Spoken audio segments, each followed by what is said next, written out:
Dearly beloved, welcome back to YouTube. It is your opinionated bestie here to annoy you with a little more pop culture. Yes, you're very lucky you. Now I want to say first, let me just apologize. I'm under the weather, so if you hear my raspy voice and you hear I lose it, I'm sick, okay? When I get sick, my throat closes up and I'm like, what up? Doing it wrong. I lose my voice and I can't speak anymore, and that's an issue because I love to talk and I love to yap, so if it's a problem for me, it's a problem for you too, okay? We are here to talk about the Wicked press tour. Why are these girls crying all the time? What is going on with all the other little stories? And did we like Wicked or did we not like Wicked? What were we feeling about that movie? And the answer is, you are all wrong, and I am right about this, and there's no question to me about this. You know Ariana Grande has a lot of money that we regular people do not have. So what does Ariana Grande do when there's a PR issue? She orchestrates an entire press tour, an entire militia of pop culture, to do her bidding. I'm telling you, there's been contracts signed.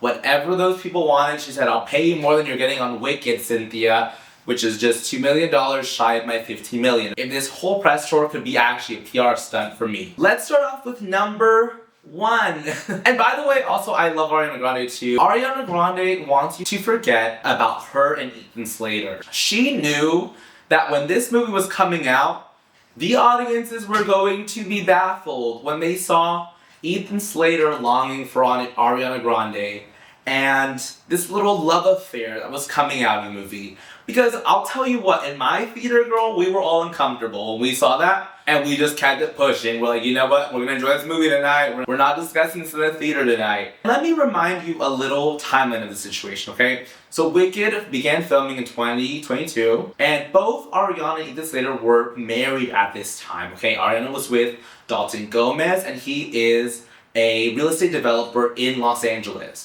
And Ethan Slater was married to a woman named Lily J. And she, to my knowledge, is a psychologist. They were high school sweethearts. Okay, they had been married for about 10 years by that point. We also find out, because now we're we didn't know who Ethan Slater was, but we found out they're together, so we want to know everything about him, okay? So we also find out that in that same month, Ethan Slater divorced his wife. So that's weird. Ethan Slater divorced his wife this month, and he's with Ariana Grande this month. That was 4 days ago. We were confused. We were like, wait, he just divorced her? Now, I went back, I was digging in the archives, girl. Okay, so people reported this, because you can't find this photo on Ariana Grande's page anymore because she removed, obviously, our wedding photos. But in May 2023, Ariana was wishing her then husband, Dalton Gomez, a happy 2 years together, total 3.5 years of dating. So we're like, okay, so you guys celebrated an anniversary last month and you're with somebody right now? We were all confused. We're like, wait, what's going on with this situation? And not shortly after that, Ethan Slater's wife said her family was collateral damage, and she said that Ariana Grande is not a girl's girl. Now, I don't know if it was an affair, so I do not know that, but we know that it was very close, okay? So, if you're breaking up a marriage, are you moving on in 1 week? If you're filing the divorce papers, and then Ariana released her album, do you guys remember The Boy Is Mine? That's a hint at Brandy and Monica, and they're basically dating the same guy, and they're he needs to pick somebody. So she makes this kind of joke at this situation when she's also trying to dispel to the public that it didn't happen. So it's a little bit odd. We're just we're uncomfortable. Okay, let's get to point number 2 about what this Wicked press tour is trying to feed us. What is the Ariana Grande PR team working aimlessly to put out to the public? And that is, Ariana has a new personality, and this is the personality that she has chosen. She has chosen to match Cynthia Erivo's personality as the person that she aspires to be and loves and is around. Now, to Ariana Grande's defense, everybody who is in friendships, close friendships, you take on that person's personality. Let's not pretend we don't start saying the same words. We don't start taking each other's mannerisms. We don't start doing the whole shebang. There's always one friend that takes on a little bit more, and you're like, okay, girl, I feel like you're starting to become me. I think Ariana is genuinely this kind of person where it's like, she's just channeling the vibes, okay? She's about to give you this whole thing. But her PR team was like, who is this bitch that we're talking to right now? She's like, she is shape-shifting before our eyes. They were like, okay, Ariana, we're gonna give you the first one, which is the affair, allegedly. But you need to give us this one because we want to invest in this, which is that we want to give you a new personality. And the reason why I can suspect such a thing is that when Ariana Grande was releasing Thank You Next, that's when she became Blackiana. She became really good friends with Victoria Monet. And she was like, that's my juice, that's my cookie. I'm like, bitch, that's my cookie, it's my juice, okay? She was very much copying her bestie at the time. So we're like, okay, cool. We're gonna give you like a new personality type, and that's gonna be Cynthia. And Cynthia's gonna be kind of like the person you kind of cling to. And there's a cute interview where they're playing like this like cup game where they have to like pick to agree on one side or to disagree on the other side. And basically, like, they didn't want to have any friction during that. Like, British food is better than American food. I'm vegan, so nothing counts. This is the problem. It doesn't matter where I am. Yeah. Because it's always rocks. So I would say... I'm going to say... Go right here. I feel like I'm going to say agree because the foliage here is better than the foliage in America. Oh, I'll say that. Amen. Yeah. Wait, actually, but I feel like I know where to go more in America. So I'm gonna go disagree because I think I know my vegan spots in America Fair. more than I know them here. So, I'm firmly here. I'm gonna be like here because of both. Because of the produce and the restaurant. Produce in the restaurant. if you see any of their interviews during this press tour, like, they don't want to answer differing answers. Smash or Glee, we can participate in that kind of controversy. You'll get us in trouble. That's too difficult. It's too much. Once you watch so many press tours, you're like, girl, what are you guys doing? Now, the third point that I want to say that this whole thing is trying to cover up is actually, I think, something that's happening more in Ariana's personal life, which is one of her best friends, she feels, has betrayed her.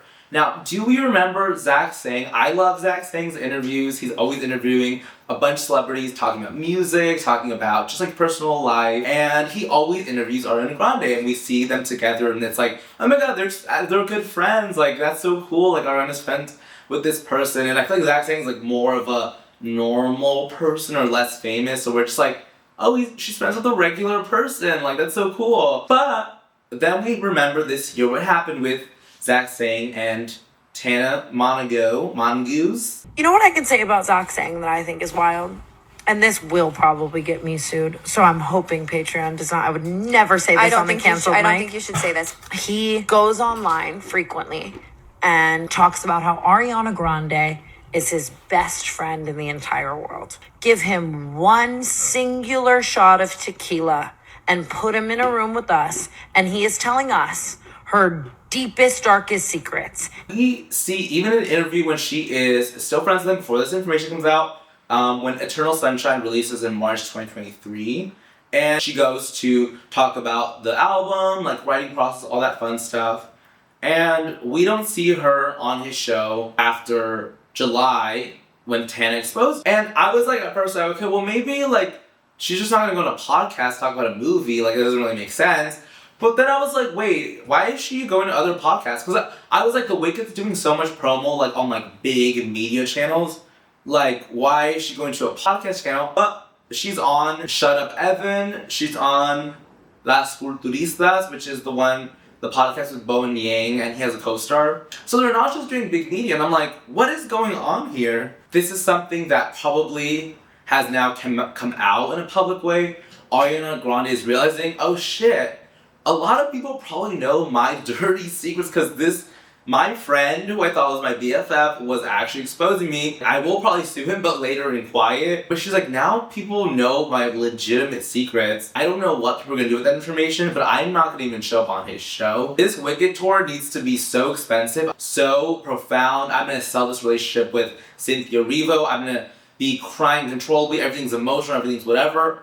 Just for you guys to kind of wash all these things away, and whatever you're gonna hear during this time, like, okay, another Wicked video, another interview, another podcast, like, you're just gonna be inundated with her image everywhere. I wanna go see the movie, which, by the way, brings us to our last kind of point, but it's just for us to talk about. Do we like the movie? I felt like it was cute, it was cool. I liked the Broadway show actually a lot more. I think Ariana did a good job, but like, she then became her personality, so I was like, I already saw this character when I was watching the press stuff. In my theater, the music was so loud, it ruined all the singing. I felt like the storyline was so quick, and I was like, wait, they built this beautiful set. I just wanted like moments within the scenes where it's like, I feel like we could just breathe as like the viewer and just like take in like, oh my gosh, the set, oh my gosh, the costume, all this stuff. But it was like so fast. It was just song, dialogue. It was crazy. And with that said, you guys, thank you so much for watching today's video. Let me know what you guys think about these topics. Love you guys. Take care. Bye.